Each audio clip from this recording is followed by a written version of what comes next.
The following is for informational purposes only and reflects personal research and experience. It's not medical advice. Always consult your healthcare provider before making health decisions. Sometimes, the smallest discoveries can lead to the biggest revelations. A few months ago, I stumbled across a book called The Iodine Crisis by Lynne Farrow with a foreword by Dr. David Brownstein. At first glance, it seemed like another niche health book, but something about it caught my attention. Lynne Farrow isn't just a health advocate. She's a whistleblower, journalist, and a researcher who turned her personal battle with breast cancer into a mission for truth. As director of the non-profit organization Breast Cancer Choices and editor of IodineResearch.com, she's been on a mission to expose the hidden health hazards of iodine deficiency. In this book, Farrow isn't just presenting medical facts, she's uncovering a mystery that spans decades, maybe even centuries. She describes how iodine, once hailed as a miracle element, has been quietly erased from our collective memory. And as I read her story, something clicked. Her journey from struggling with health issues to uncovering the truth about iodine mirrored the question I hadn't fully articulated yet. How many of our modern health struggles might trace back to something as simple yet as overlooked as a single missing nutrient? That curiosity sent me down a rabbit hole of research. I started uncovering strange connections between historical shifts, industrial practices, and health epidemics. Why did we stop fortifying our food with iodine? Why are misconceptions about it still so widespread? And could correcting this oversight change lives today? This video isn't just about iodine, it's about the forgotten forces shaping our health and the quiet moments of discovery that makes you question everything you thought you knew. In 1811, a French chemist named Bernard Courtois was working with seaweed ash to produce gunpowder during Napoleon Wars. Routine work until it wasn't. When he accidentally added too much sulfuric acid to the mixture, violet-colored vapors emerged, condensing into dark crystals. These crystals were iodine. Initially, Courtois didn't grasp the significance of his discovery, so he handed some of the crystals over to fellow chemist Joseph-Louis Gay-Lussac for further analysis. 2 years later, Lussac presented his findings to the scientific community, revealing iodine as a new element.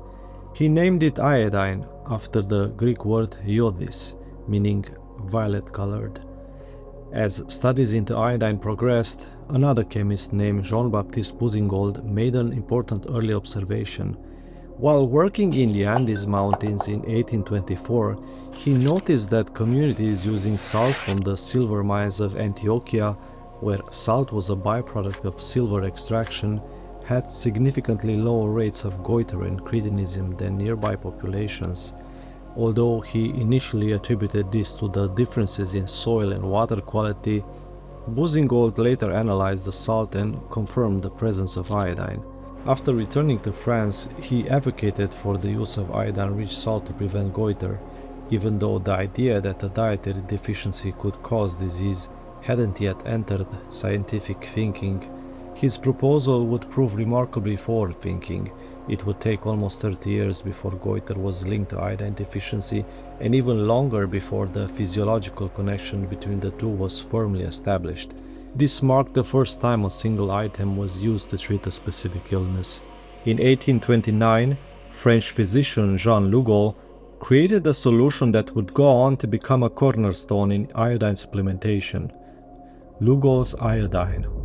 This powerful solution is made by combining 2 parts, potassium iodide and 1 part elemental iodine in water. It was originally developed to address iodine deficiency, a crucial health concern at the time.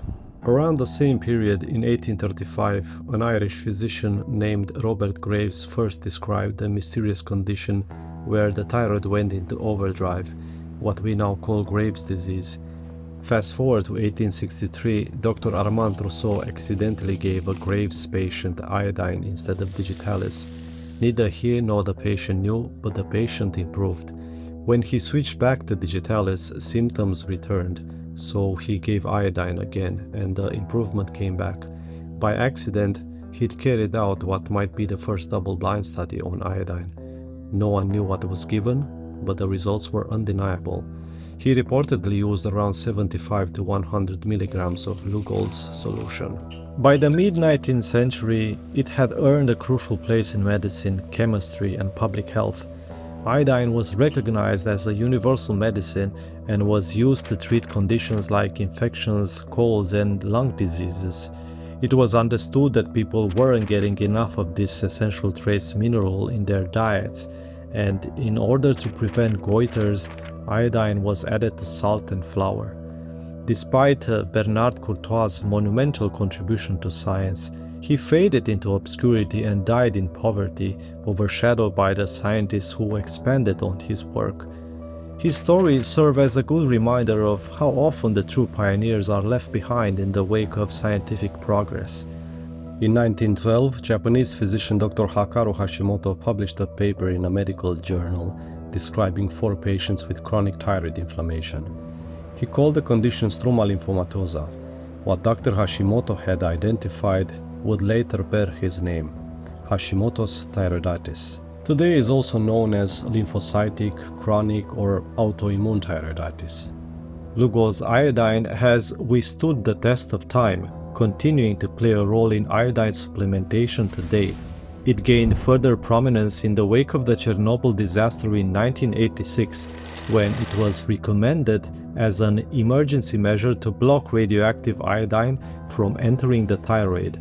A testament to its critical role in human health during times of crisis, I would say, and in a remarkable display of its medical value, Lugol's iodine has earned a spot on the World Health Organization's list of essential medicines, which, by the way, also cites iodine deficiency as the most preventable cause of mental retardation, highlighting its importance for proper development.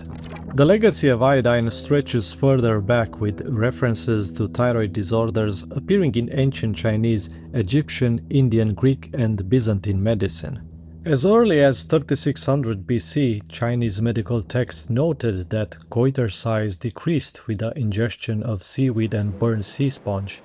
Although iodine had yet to be discovered, these remedies remained effective and continued to be used globally, as documented by Hippocrates and other ancient physicians in later centuries. However, iodine's true potential was rediscovered in the 19th century, only to be overshadowed again by modern dietary changes and industrialization.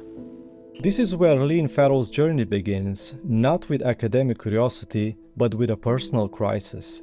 After being diagnosed with breast cancer, Lynne navigated the maze of medical conferences, treatments, and options, growing increasingly skeptical of conventional therapies due to her doctor's lack of engagement with primary literature studies on breast cancer. Then, almost by chance, a doctor mentioned iodine. Initially, the suggestion seemed absurd. Lynne had researched countless therapies, both conventional and alternative, yet iodine had never come up. Still, curiosity got the best of her, and she gave herself 2 weeks to investigate this overlooked mineral. 2 weeks turned into 2 months, and 2 months into years. What she uncovered shocked her. The historical use of iodine as a therapeutic agent was vast, its benefits well documented, yet modern medicine had dismissed it into obscurity. As she searched for answers, she trained herself to scrutinize breast cancer studies more closely. That's when she made a disturbing discovery. What's called evidence-based medicine for breast cancer is actually consensus-based. In medicine, evidence-based means a treatment has been scientifically proven to improve survival, while consensus-based just means doctors widely agree on it, even if the actual evidence is weak. This difference is critical and life-changing. She encourages everyone to verify these facts for themselves because the medical system won't do it for you. Much like Lynne Farrow's journey with iodine, Dr. David Brownstein's exploration into iodine was also deeply personal. His interest began with his father's long battle with heart disease, which had persisted for 25 years without significant improvement. The turning point came when a new acquaintance gave him a book, Healing with Nutrition by Jonathan Wright. After reading it, he realized that thyroid problems could be at the root of his father's health issues. and once his father's previously undiagnosed thyroid condition was addressed, his angina disappeared. That moment led to a complete 180 in his approach to both medicine and his career. From then on, every patient that came in received a full hormonal and nutritional evaluation, and he began his own research into iodine, teaming up with other doctors. More on that a bit later. But after 30 years of treating patients and testing more than 9,000 individuals with his partners, he found that over 97% of them were severely deficient in iodine. This isn't just a modern issue, it had been a significant problem for decades. If we look back, iodine deficiency in the early 20th century was a major issue, especially in the goiter belt area like the Great Lakes, Appalachians and northwestern US, where 26 to 70% of children had visible goiters.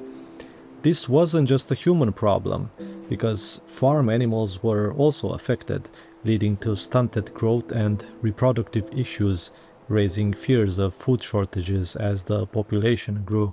In 1917, Dr. David Marine responded to this crisis by launching an iodine prophylaxis program, significantly reducing goiter incidence among schoolgirls. His work laid the groundwork for the iodization of salt. By 1922, Dr. David Cowie became aware of Switzerland's salt iodization and began advocating for its implementation in the United States.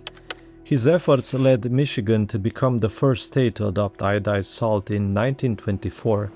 However, resistance in other regions delayed widespread adoption for decades, and it wasn't until 1990s that salt iodization became a global standard. Although iodine intake through iodized salt remains a challenge in certain regions even today. Years later, in 1923, Dr. Plummer proposed that the hyperthyroidism seen in Graves' disease was actually tied to iodine deficiency. At the time, surgery for Graves carried a high risk of death, often due to thyroid storms. Plummer started giving patients 20 to 30 drops of Lugol solution before surgery. That's about 130 to 195 milligrams of iodine, and around 62.5 milligrams after. The result? Mortality rates dropped from high to zero. Marine's research, along with Plummer's clinical work, not only addressed the goiter epidemic, but also debunked a long-held myth that iodine is dangerous, a belief originally promoted by Swiss surgeon Theodor Kocher, who had warned against its use after observing cases of iodine-induced thyrotoxicosis following surgery. This led to the establishment of the RDA for iodine at 150 micrograms, which persists even today. Interestingly, before this, a single drop of diatomic iodine was 5 milligrams, or 33 times the current RDA, and it was considered the minimum therapeutic dose. The iodization of salt was considered a public health miracle, a simple, effective solution to iodine deficiency, and a significant victory for public health. However, that didn't stop absurd claims from surfacing years later. Several studies analyzed pathology slides from before and after salt iodization and observed an increase in autoimmune thyroid diseases following its introduction. Based on this correlation, they quickly pointed to iodized salt as the cause. What's more concerning is that these studies completely overlooked other obvious contributing factors that had emerged over the years, like the widespread use of synthetic fertilizers and chemical pesticides in agriculture, which skyrocketed between the 1960s and 1970s. The shift to monoculture farming also brought a heavy reliance on antibiotics and pharmaceutical inputs, all of which became common in the food chain. Add to that environmental pollution, the rise of processed foods, and even the chemicals found in refined salt itself. These were critical variables that should have been considered, but instead iodine was singled out as the sole culprit, simply because autoimmune thyroid diseases happened to rise during the same period. Lynne Farrow in the Iodine Crisis recognizes salt iodization's victory, but only on the surface.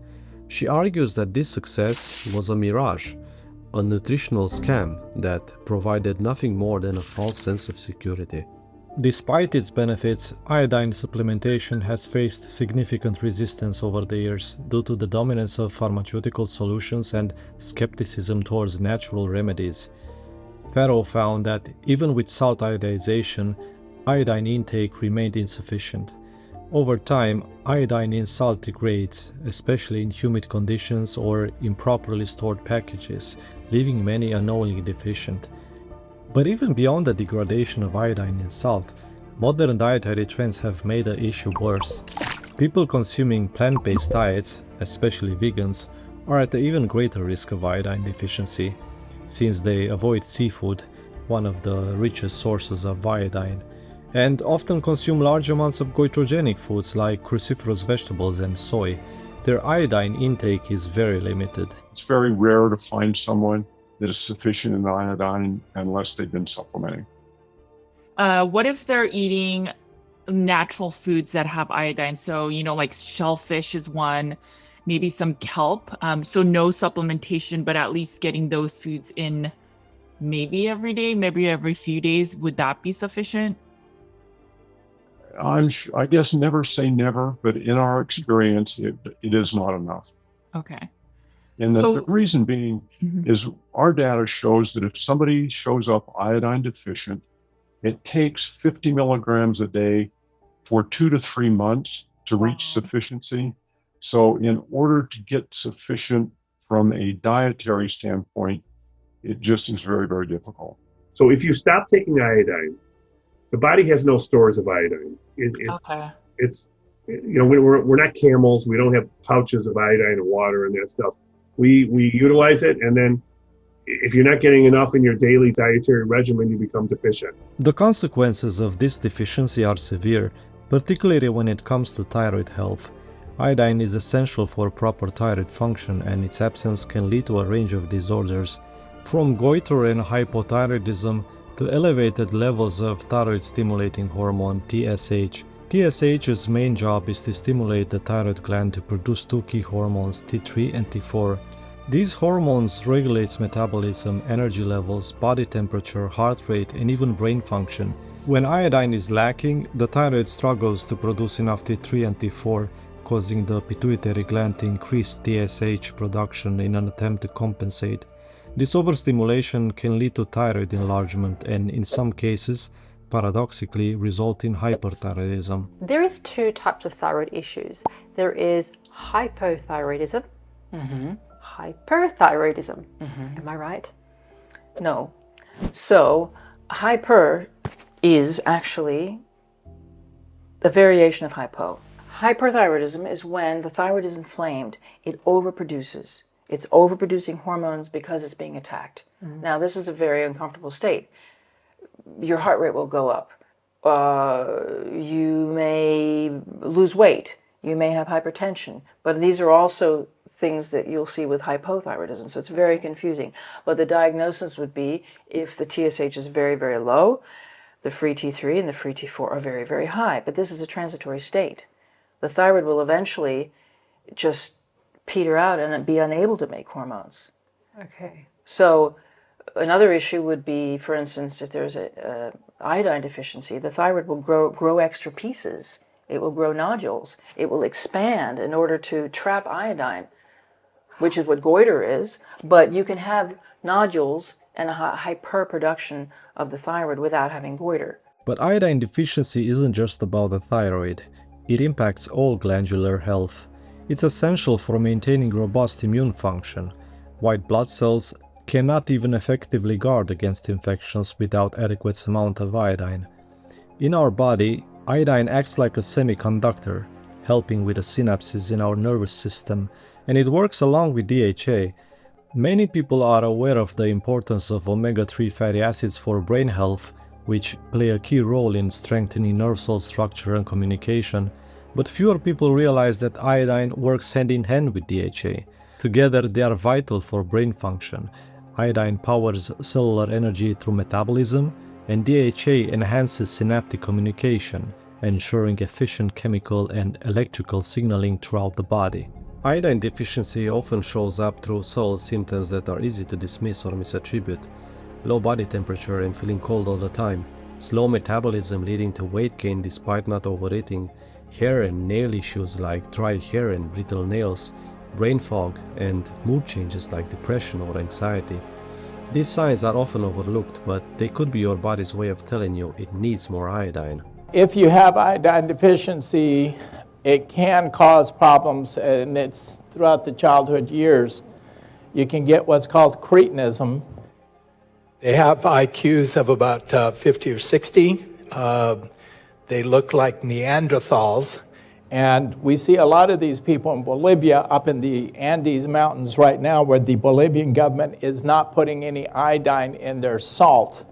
And in fact, if you look at the Neanderthal skeletons that have been found throughout the world, they're always up in the mountains. You never find Neanderthal skeletons along the seashores.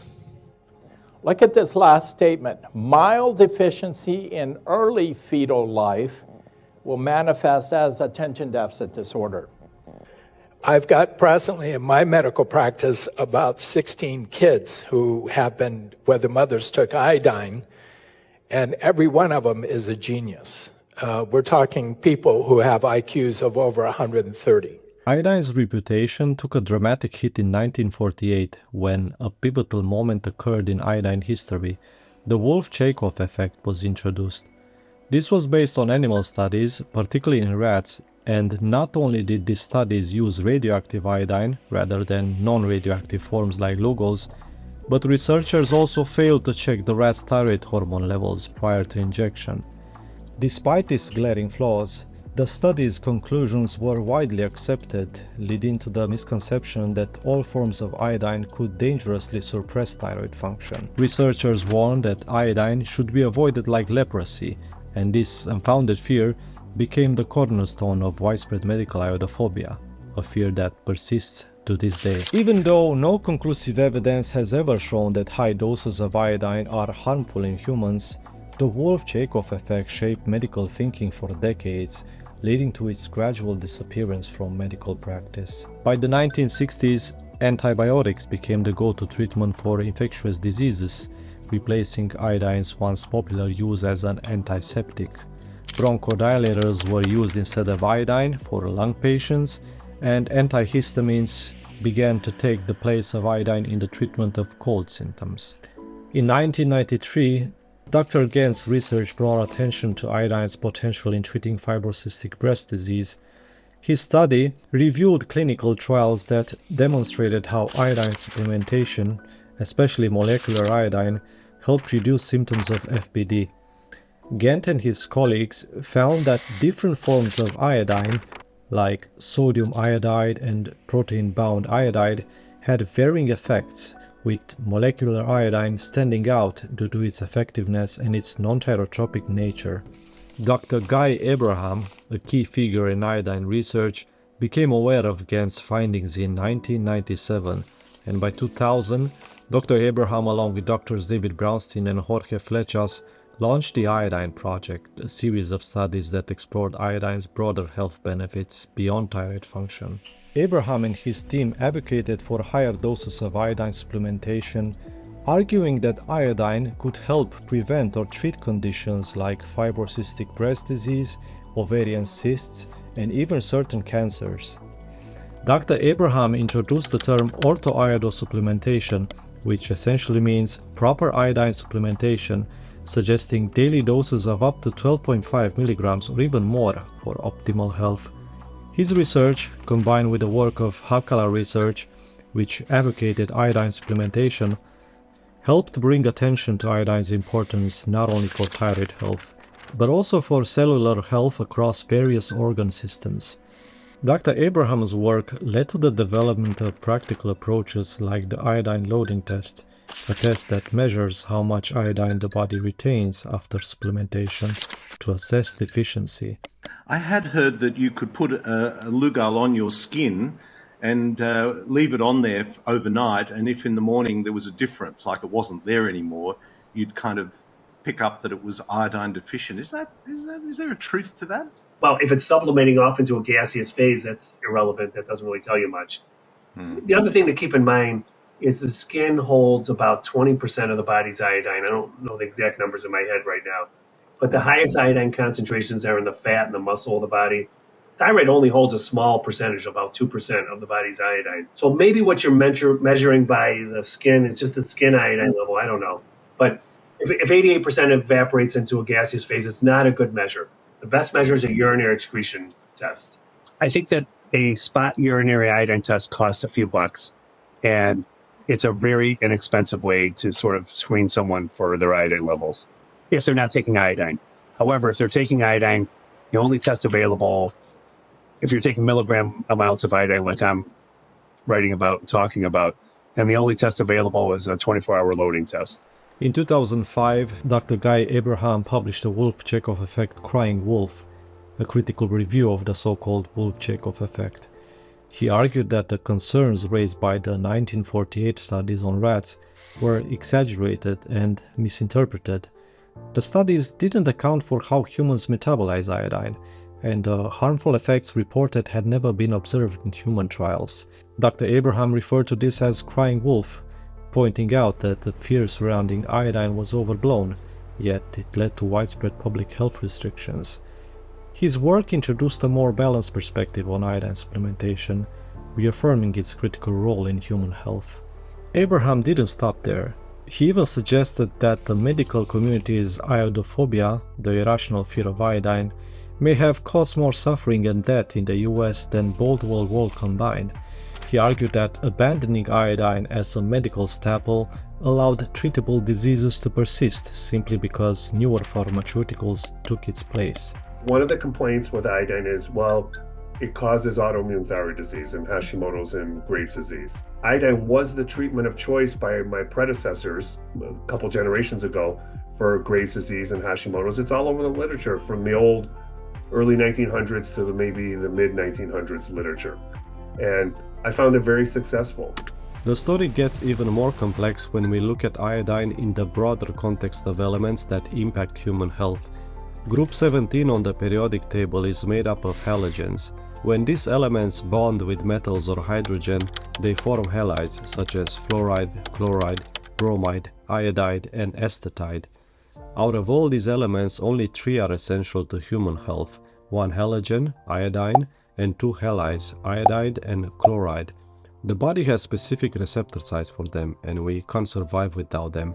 The others are toxic, yet due to their similar chemical properties, they can occupy these receptor sites, interfering with essential functions. Fluoride and bromine are pervasive in our environment, and not just through pollution, but also in everyday consumer products. Fire retardants, commonly used in furniture, electronics, fabrics, and plastics, along with pesticides and even water, are major sources of these toxins. Exposure to these toxic halides can lead to a range of symptoms, including fatigue, brain fog, headaches, anxiety, and even flu-like discomfort.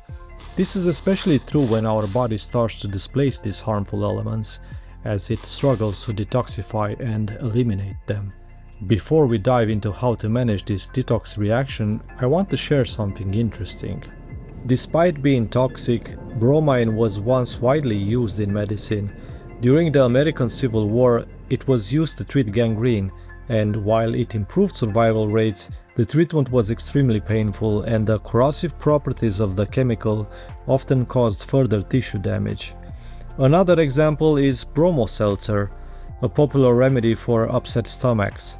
It was also used as a sedative for conditions like insomnia and anxiety. Since the full toxicity of bromine wasn't known at the time, doctors believed the benefits outweighed the risks, at least in the short term.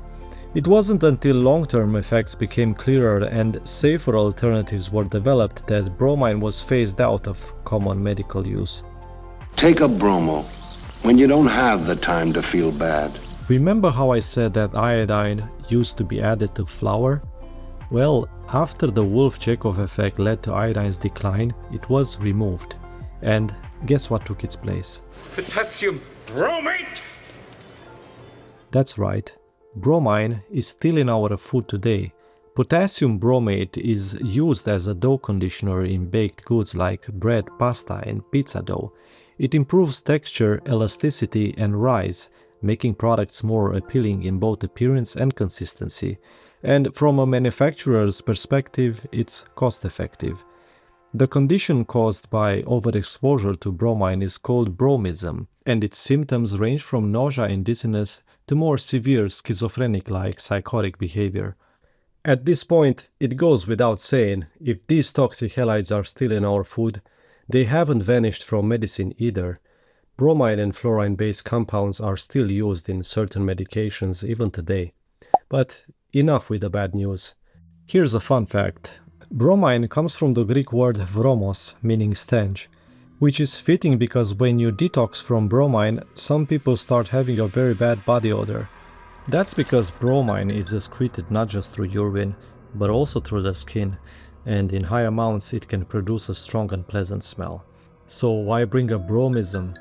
Because the treatment has always been simple. A simple salt flush. Simple in theory, that is, but in practice, detoxing can be so rough that some people can stop iodine supplementation for a while, or even post-dose to manage the symptoms. That's the exact method still recommended today to ease detox reactions from toxic halides. But not just any salt. Dr. Brownstein specifically recommends unrefined salt, which retains all of its natural minerals and isn't stripped of its nutrients or loaded with additives like anti-caking agents or bleaching chemicals. And here is why this matters when it comes to iodine supplementation. When someone who's iodine deficient starts supplementing, their body pushes out stored toxins like bromide, fluoride, and heavy metals such as mercury, lead, cadmium, and aluminium. Iodine binds to these toxins, aiding in their removal. Salt is key here. It not only flushes out these toxins by increasing kidney function and urine production, but also provides chloride ions that compete with toxic substances for binding sites, making the detox process smoother and more manageable. For those skeptical about salt, just like iodine, it has also been unfairly demonized according to Dr. Brownstein. He even wrote a book on the topic, Salt Your Way to Health, where he discusses its crucial role in our health. But what's important to know here is that iodine is absorbed into the body's cells through a transporter called sodium iodide symporter, NIS, which relies on sodium to function properly. This makes adequate sodium intake necessary for iodine metabolism. Again, there are two types of iodine. What are they? There's iodine and there's iodide. What's iodide? It's the salt of iodine. Now, iodine will literally diffuse into a cell, and whereas iodide needs to be transported in. So this is the transport mechanism. You will find babies that are born hypothyroid, and hypothyroid babies usually have a symporter defect. So what's important to keep in mind is the symporter is stimulated by TSH. So one of the first things that happens when someone takes iodine is if someone's checking blood work, after they start iodine, they'll see the TSH creep up. And the TSH can creep up usually into the maybe 6 to 10 range. And mistakenly, somebody will look at that and say, we're making them hypothyroid by giving them an iodine. No, you're not. You're doing an appropriate response of the TSH to stimulate more symporters to be produced. The human body doesn't have sodium iodine symporters sitting there waiting to move iodine across the cell membrane when there's no iodine. It just doesn't make them. So it has to have a stimulating mechanism, and that stimulating mechanism is TSH. Along with unrefined salt, the Iodine Protocol also recommends taking selenium, magnesium, vitamin C, and other supportive nutrients that can help minimize inflammation and ease symptoms. Dr. Brownstein actually recommends starting with salt loading and supportive nutrients first, giving your body a week or two just to adjust and then introduce iodine. This approach helps prevent harsher detox reactions. Can you talk a little bit about that? I think it's called the post-scarcity effect. Oh, the post-scarcity effect. What happens is, say your thyroid is very deficient in iodine. When you start taking iodine, it might swell up. Don't forget, the function of the thyroid is to trap iodine. Well, one of the functions is to trap iodine from your bloodstream. So when your thyroid sees this influx of iodine come in, it starts to swell. When your body sees iodine, it wants to make the most efficient use to it. So it swells a little bit and hoards the iodine because it's post-scarcity. It does not realize that it's going to have a steady stream of nutritionally adequate iodine now. Now, this also happens in the breasts. It can happen in the breast. It's a small percentage of people, but enough that it's significant to note as a post-scarcity effect. Some people will start taking iodine and will say, hey, didn't I just take iodine because my breasts were sore? Why are they swelling? Well, they'll go down once your breasts are convinced that there's a steady diet of iodine coming. For somebody who has autoimmune thyroid issues, Hashimoto specifically, there is a lot of fear. There's already fear about taking iodine in general. And then there's another additional layer for people in that category. When you're working with someone with Hashimoto's, is the protocol any different with iodine? No. Your thyroid is inflamed. Remove the carbohydrates, remove the food, remove the tea, remove all these things that you're doing. Maybe you're running. Maybe you're, doing CrossFit. Maybe all those things that are raising cortisol levels will also cause your immune system not to function properly. It's not the iodine. The iodine, everybody has to take iodine. This belief, which Jesse highlights, is so widespread that even many naturopaths avoid recommending iodine in these cases. But from all the lectures and interviews I watched, Brownstein presents one of the strongest arguments against that fear. He points to NHANES data showing that over the past 50 years, iodine levels in the US population have dropped by about 50%, while rates of Hashimoto's and Graves' disease have skyrocketed. If iodine were truly the cause, both numbers should be rising together. Instead, as he puts it, that's noted as a negative association. The negative association disproves the idea that iodine's causing this Hashimoto's epidemic that we're facing right now. Period. Exclamation point, it's over. That's not it. It's something else. This is a oat cell carcinoma that has had the ability of the cells to enhance to absorb iodine. Look at what happens over a 10-day time period if you can get the cells to absorb iodine. That versus that in 10 days. From people you've worked with, do you find somebody with a nodule, most cases can remedy that without surgery then? Yes, absolutely. What is difficult to remedy without surgery, just like somebody who maybe has a foot-long fibroid, right? So there is a point where you can teach the body anomalous tissue to regress. There is also a point of no return. A very large goiter may need surgery. It's kind of hard to make that tissue that has become also calcified to some extent to regress. Following what we talked about today, the diet is the base, supplementing with iodine, what different chronic health conditions have you seen reverse? Thyroid cancer, many. Schizophrenia. Some naturopaths cite a study showing that excess iodine inhibited human thyroid cell proliferation, and in the presence of a goitrogen like interferon, potassium iodide could induce Hashimoto's disease by triggering the release of pro-inflammatory cytokines and promoting inflammation. This, they argue, might explain why some individuals with pre-existing Hashimoto's or mild thyroid inflammation developed hypothyroidism after adding iodine to their diet. But here's the part that always gets left out. The study never explains how much iodine you'd actually need to consume to reach those serum levels that led to that conclusion. When you do the math and fill in the blanks, it turns out you'd need to ingest over 160,000 milligrams. That's nowhere near the 12 to 100 milligrams used in real-world iodine supplementation protocols. People read the abstract and repeat claims that don't apply to practical iodine use. In reality, those harmful effects only showed up at doses that no one's actually taking or could take. On the flip side, other studies show that 50 to 100 milligrams of iodine per day can protect the thyroid against oxidative damage and autoimmune activity. And to top it off, Brownstein shares the story of his own daughters both diagnosed with Hashimoto's by their mother. As he gradually increased their iodine doses, he tracked their thyroid antibody levels over time and saw them steadily drop. Eventually, neither showed any signs of the disease. In his lectures, he even includes their lab results as direct evidence against the claim that iodine triggers thyroid autoimmunity. The real contraindication to iodine is a condition called an autonomously functioning thyroid nodule. So you have your thyroid gland here, and you have this disrupted architecture because they're iodine deficient. They went from cysts to nodules.